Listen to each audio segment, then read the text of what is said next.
Hey guys, would it be possible if we did a colorless goblin noise? Shut up, Jerry. Hey gang! Using the promo code MTGMudsta, all caps, will get you 10% off any order over $10 at Flipside Gaming.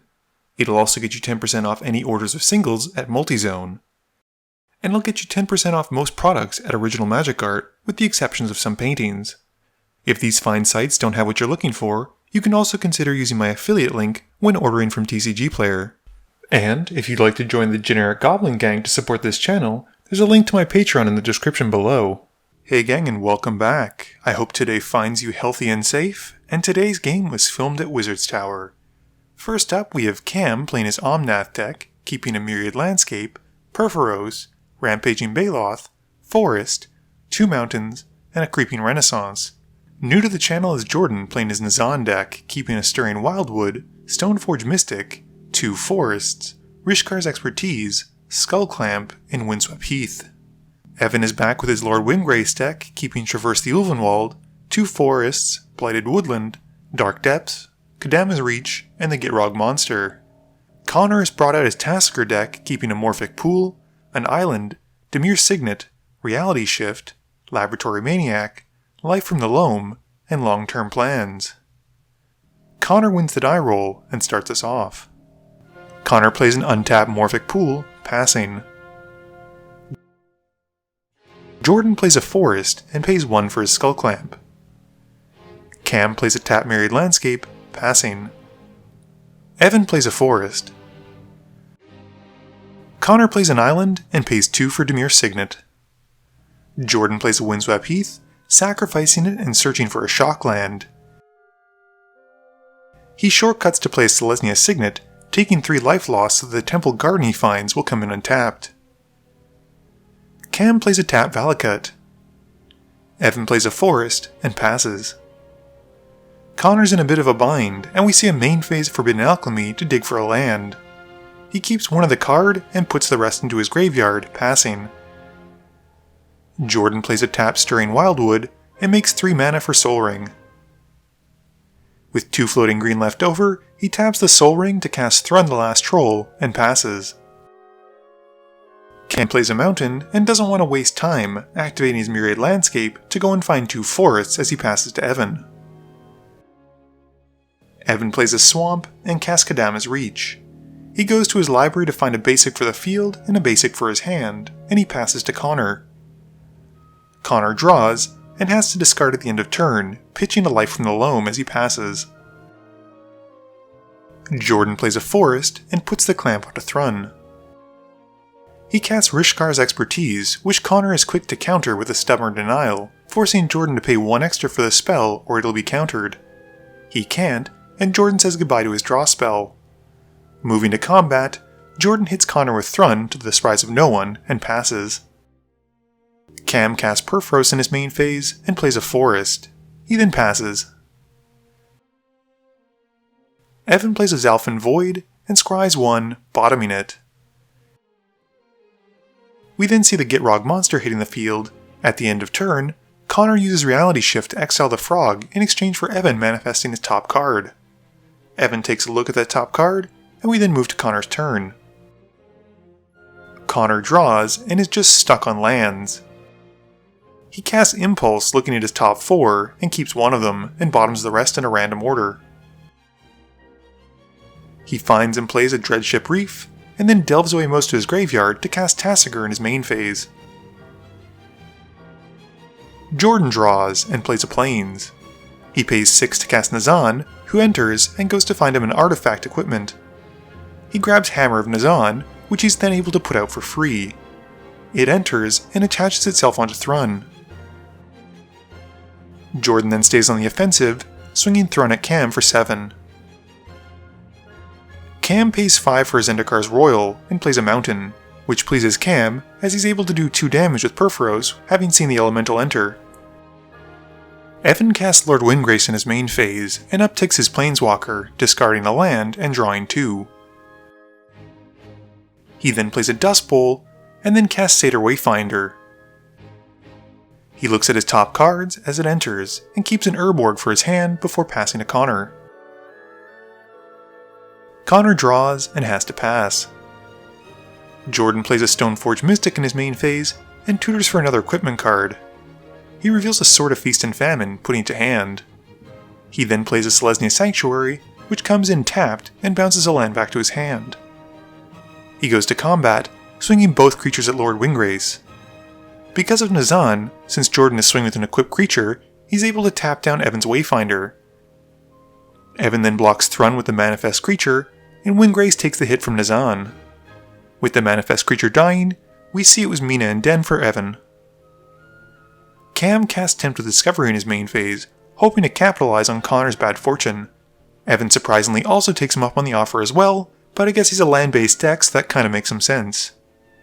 This lets Cam find 3 lands, while Connor finds an Overgrown Tomb, taking the 2 so it comes in untapped, and Evan finds a Thespian Stage. Cam decides to find a Temple of the False God, Blighted Woodland, and Gruul Turf. He bounces a basic back to hand with the Gruul Turf, and this also gives him 3 elementals from the Royal Enchantment, and his opponents take a total of 6 damage from Purphoros. Cam then plays a Mountain, making another elemental, and dealing 2 more. He then casts Decimate, choosing Nazahn as a creature, the Hammer of Nazahn as the artifact, Purphoros as his enchantment, and Jordan's Selesnya Sanctuary as the land. Moving to combat, he then swings the elementals at Lord Windgrace to finish him off. Evan draws for turn and casts Traverse the Ulvenwald, and goes to his library. He has Delirium active and reveals Avenger of Zendikar, putting it to hand. He has enough mana, casting the elemental, which prompts Connor to tap some mana. Evan is relieved when it's only for long-term plans, and he gains some plant tokens as the Avenger enters. Evan then plays an Urborg, giving all those little broccolis a +1/+1 counter, and he passes to Connor. Connor untaps, and on his upkeep, activates Tasigur to put his top 2 cards into his graveyard. He then has Jordan pick a non-land card for them to return to hand. Jordan gives him back the life from the loam, and Connor then draws for turn. He passes, and at the end of turn, Jordan casts Eldamri's Call and goes to find a creature card for his hand. He reveals a Stonehewer Giant, and they move to Jordan's turn. Jordan draws for turn and plays a Plains. He activates the Stoneforge Mystic to put out a Sword of Feast and Famine, and then equips it onto Thrun. Moving to combat, the last troll heads at Evan. He connects again for 7, forcing Evan to discard a card, and then letting Jordan untap his lands. Jordan then plays an earlier revealed Stonehewer Giant, and passes turn. Cam untaps and draws for turn, and pays 7 for Omnath in his main phase. His commander enters, dealing 2 to all of his opponents because of Purphoros. We then see an Emrakul's Evangelist coming in, doing another 2 with Purphoros. He decides to leave his creatures back as blockers, passing to Evan. Evan plays a Dark Depths for turn and gives his plants another +1/+1 counter as it enters. He then plays his copy of Omnath and kicks himself for his bad sequencing, and he passes turn. Connor draws and casts Dark Petition, having Spell Mastery and gaining 3 black mana as he goes to find a card. With the 3 black mana, he casts Beseech the Queen, and goes to tutor for a card with a converted mana cost of 4 or less. He reveals a command tower, plays it for turn, and passes to Jordan. Jordan activates his Stonehewer Giant in his main phase, and tutors for an equipment card for the field.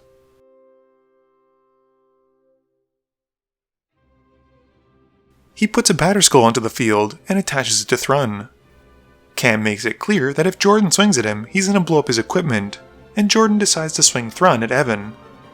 He connects, gaining 11 life from Thrun connecting, and makes Evan discard a card and gets to untap his lands. Jordan then plays a Plains and passes to Cam. Cam organizes his lands and draws. He activates the Blighted Woodland and goes to find 2 basics. He grabs a mountain and a forest, gaining 2 more elemental tokens from both the Zendikar Royal and his Omnath, who each have Purphoros deal 2 each as they enter for a total of 8. Cam then pays 4 from the Ashes, blowing up all non-basics and letting people who lost them replace them with basics. More importantly, this lets Cam go and find 3 more basics as 3 of his non-basics are destroyed. This gives him 6 more elemental tokens as they come in, which deal a total of 12 damage. He then does a quick tally of life totals, and needs only tap the Evangel, sacrificing it and some of his other non-Eldrazi tokens, which at this point is all of them, to make that many 3/2 Eldrazi Horror tokens, which is enough to take out the rest of Cam's opponent's life, and he wins the game. Game review time. So I think Cam did a great job of showing everyone why when Purphoros resolves, you have to kill that player or exile that card. It's always easy to say things in hindsight, but I do think as soon as it resolved and then the Royal afterwards, people should have been swinging at him. There was even at least one combat step where Evan could have swung his plant tokens, and even if they didn't connect, it probably would have cost Cam some of his elementals, which in turn would have cost him more creatures later on when he tapped the Emrakul's Evangelist. I think this game unfortunately suffered a little bit from earlier politics, with Evan being the focus because of his Dark Depth and Thespian Stage combo that he'd managed to get off earlier in another game. It's unfortunate because this can cause people to put blinders up and not see other things and other threats. I think other than the last attack hitting at Evan, Jordan did a great job in this game, and he was establishing a pretty decent board state as he went along. Unfortunately, he did seem to eat a lot of the removal from the Decimate, but he was probably doing the best out of everyone else except for Cam at that point. On the other side though, Connor unfortunately really struggled, and even with all those draw spells and self-milling, he seemed to not be able to find a land until much later on. By the time he was able to get some mana under his belt, it was a little bit too late, and using the Dark Petitions, and then the Beseech the Queen, was going to help set him up for a better turn, but it wasn't meant to be. Please be sure to tune in every Monday and Thursday at 11 AM Eastern Standard Time for a guaranteed new video. You can also follow me on Twitter at MTGMudsta. You can find me on Facebook at facebook.com/mtgmudsta, and lastly, you can check me out when I stream at twitch.tv/mtgmudsta. This video is brought to you in support by my patrons. If you're looking for a way to help out the channel, please be sure to visit the link below. Thank you all for watching this video, and don't forget, friends are just opponents you haven't eliminated yet.